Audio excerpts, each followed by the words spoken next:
Halo, Assalamualaikum warahmatullahi wabarakatuh. Welcome back to my YouTube channel. Kembali lagi bersama aku, Nisa Nabila.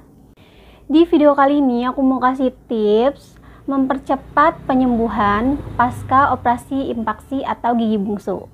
Jadi di video aku yang membahas tentang pengalaman aku operasi gigi bungsu menggunakan BPJS, itu masih banyak banget teman-teman yang nanya. Padahal di video itu kan durasi lumayan panjang. Aku udah jelasin setelah operasi apa yang aku rasain, terus proses penyembuhannya seperti apa. Cuma memang mungkin belum detail, so aku mau buat video lagi.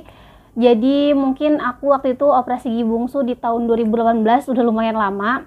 Dan teman-teman tuh masih ada yang nanya kebasnya masih enggak. Padahal situ aku udah pernah bahas bahwa kebas yang aku alami kemungkinan berakibat permanen. Nah, buat teman-teman yang masih bingung dan baru saja melakukan operasi impaksi, untuk mengetahui tips-tipsnya gimana sih supaya penyembuhannya lebih cepat dan supaya teman-teman juga nggak kaget setelah operasi itu apa aja yang dirasakan, aku bakal bahas. So, sebelum aku mulai ke videonya, jangan lupa bantu like, comment, share, dan subscribe YouTube channel aku supaya aku lebih semangat lagi untuk upload video yang lebih bermanfaat, menghibur, dan informatif.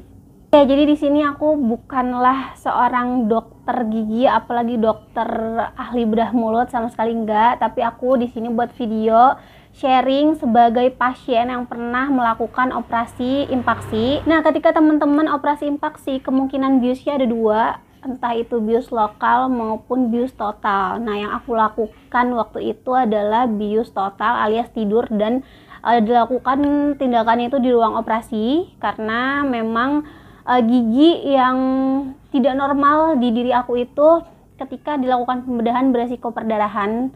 Perdarahannya itu beresiko banyak, jadi harus dilakukan di ruang operasi, nggak bisa di ruang tindakan bedah mulutnya. Dan yang aku cabut giginya hanya satu. Untuk teman-teman yang sekaligus cabutnya 2, 3, 4, semangat, karena aku tahu banget itu pasti sakitnya bisa berkali-kali lipat. Tapi lebih baik sekali sakit daripada nanti harus diulang lagi operasinya. Mungkin kalau waktu itu dokter juga menawarkan impaksi aku dicabut sekaligus, aku akan pilih cabut sekaligus.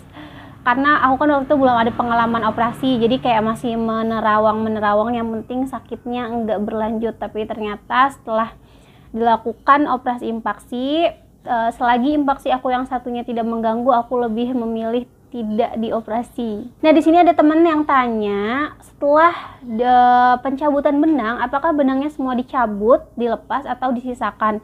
Aku sendiri waktu itu benar-benar nggak ada yang tersisa. Nah, kalau misalnya teman-teman ngerasa masih ada benang yang nyangkut di bekas operasinya, coba ngaca apakah jahitannya itu jahitan masih terikat atau memang jahitan yang kayak benang tinggal satu gitu. Kemungkinan kalau benang tinggal satu mungkin dokternya nggak ketarik waktu itu ketika mencabut benangnya, tapi ketika posisinya masih terikat berarti memang itu sengaja untuk menutup atau mencegah perdarahannya dulu. Karena ketika aku tanya ke dokternya, penjahitan di gusi pos impaksi itu bukan untuk merapatkan si gusi supaya kembali merekat. Kalau kita misalnya ada luka di kulit setelah kecelakaan, itu dijahit kan bisa memperekat jaringan. Tapi untuk di gusi berbeda, teman-teman. Tujuan dari jahitan itu sendiri untuk mencegah perdarahan. Jadi supaya perdarahannya itu enggak berlanjut. Ketika kita bolong gusinya, itu kan ada sejenis kapas atau benda lunak, aku nggak tahu itu namanya apa ya, cuma memang rasanya rada-rada kayak mint, warnanya putih gitu dan lunak. Itu tuh dimasukin untuk menambal si lubang, setelah itu baru dijahit. Nah, setiap operasi juga kan prosedurnya beda-beda, aku juga nggak bisa menyamaratakan apa yang aku rasakan, dan teman-teman juga harus seperti itu enggak ya, karena kan tergantung dokternya juga dan tergantung tingkat kesulitan dan tindakannya juga, teman-teman. Nah, setelah aku dicabut benang, ya udah nggak ada perdarahan sama sekali. Cuma aku memang kaget, waktu itu memang bolong. Nah, tipsnya di sini untuk teman-teman yang baru saja melakukan operasi impaksi, itu kan dokter biasanya menyarankan untuk tidak berkumur terlalu keras di awal-awal setelah tindakan ya. Untuk mengurangi rasa nyerinya, sudah pasti itu kan dikasih obat anti nyeri, dan kalian harus makan makanan yang lunak terlebih dahulu. Dan biasanya akan disarankan untuk makan es krim atau es-esan supaya nggak ada perdarahan gitu ya. Dan jangan terlalu kumur, terlalu keras. Kalau aku sendiri waktu itu disarankan untuk kumur menggunakan betadine. Jadi namanya luka pasti kan resiko infeksinya lebih tinggi ketimbang jaringan yang tidak ada luka gitu ya. Jadi waktu itu aku disarankan untuk kumur-kumur menggunakan betadine kumur. Setelah itu tidak boleh disikat, tapi aku tetap sikatan pelan-pelan menggunakan sikat yang kecil, yang untuk anak kecil, dan itu tuh sikatnya lembut banget karena aku nggak betah gitu kan kalau misalnya aku nggak sikatan. Dan jangan sampai mengenai bagian yang luka, itu biasanya kalau belum lepas jahitan. Kalau udah lepas jahitan biasanya dokter sudah menyarankan untuk seperti makan biasa, yang penting nggak makan yang keras-keras, karena tanpa disuruh pun teman-teman akan takut gitu kalau makan keras. Nasi-nasi itu udah boleh kunyah, dan kalau ada makanan yang masuk ke lubang bekas operasi, teman-teman nggak usah panik. Biasanya ketika si jahitan itu udah dilepas, perdarahan itu udah nggak ada.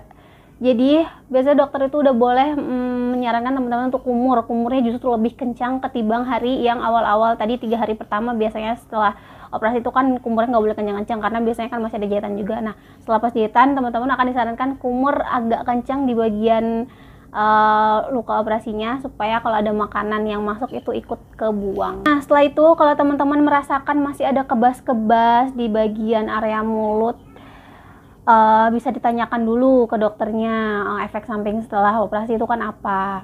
Kalau aku waktu itu jelaskan ya pasti nyeri, terus ada pembengkakan, resiko perdarahan, dan aku kagetnya memang nggak dijelaskan tentang resiko kalau kena syaraf. Nah, untuk teman-teman yang juga merasakan yang sama seperti aku, yang masih ada kebas-kebas, diusahakan sejak selesai operasi lebih baik mengkonsumsi vitamin syaraf. Waktu itu aku dikasih tahu nama obatnya adalah mecobalamin. Itu bisa diminum 2 kali sampai 3 kali sehari sampai keluhan kebasnya itu berkurang. Nah, untuk teman-teman yang tanya, Kak sekarang masih kebas atau enggak? Honestly ini tuh masih, tapi udah mending banget daripada sebelum-sebelumnya. Jadi sekarang tuh yang aku rasain, karena ini kan memang akan permanen gitu ya kebas yang aku rasakan. Jadi kalau ada jerawat sebenarnya berasa, ada jerawat itu berasa, tapi nggak sakit banget kayak kalau misalnya jerawatnya tumbuh di sebelah sini gitu. Jadi kalau di sini sebenarnya masih tetap berasa. Terus bibir itu aku masih merasanya jadi kayak tebel gitu, kalau dipegang kayak tebel padahal enggak, ya kayak gitu aja ya. Yang penting dokter sih bilang bahwa kebas itu enggak menimbulkan resiko apapun, nggak apa-apa, nggak masalah. Jadi ya udah. Nah, untuk teman-teman yang mungkin kasusnya sama kayak aku itu kan waktu itu sebenarnya kalau masih ada keluhan diminta untuk kembali lagi ke rumah sakit, tapi aku nggak kembali lagi karena waktu itu aku bilang di video sebelumnya bahwa aku itu rumah di Bogor, aku operasi di Bogor dan aku kerja di Bandung, jadi aku nggak mungkin bolak-balik Bogor Bandung. Jadi aku nggak balik-balik lagi ke rumah sakit. Mungkin kalau saat itu aku kembali lagi bisa diterapi di fisioterapi mungkin ya, atau bisa jadi sampai dikonsultasikan ke dokter spesialis saraf. So jadi karena aku konsul ke dokter via online bahwa keluhan aku ini nggak berbahaya, jadi ya udah aku jalanin aja. Dan jujur aku jadi takut lagi untuk cabut gigi yang sebelahnya ya, selagi posisinya nggak mengganggu dan nggak ada keluhan berkelanjutan, kayaknya aku akan pertahankan gigi aku. Tapi untuk teman-teman jangan takut, karena justru kalau misalnya gigi kalian tumbuhnya salah dan kalian diemin itu terus-terusan dan itu pun mengganggu teman-teman, itu justru bakal bikin lebih nggak nyaman lagi. So buat teman-teman jangan takut untuk melakukan tindakan sesuai saran dari dokter, karena kan balik lagi ya, setiap resiko di setiap pasien tuh beda-beda tergantung dari tindakan dan posisi dari impaksinya sendiri. So segitu aja sharing dan tips dari aku, mudah-mudahan bermanfaat. Dan kalau kalian belum nonton video aku yang share tentang pengalaman aku operasi impaksi dengan menggunakan BPJS, jangan lupa ditonton. Dan buat kalian yang sudah selesai operasi dan masih bingung-bingung dan masih takut-takut, boleh tonton video ini. Thank you udah nonton video aku. Sekali lagi jangan lupa bantu like, comment, and share, dan jangan lupa untuk bantu subscribe YouTube channel aku. Sampai ketemu di video selanjutnya. Bye. Assalamualaikum.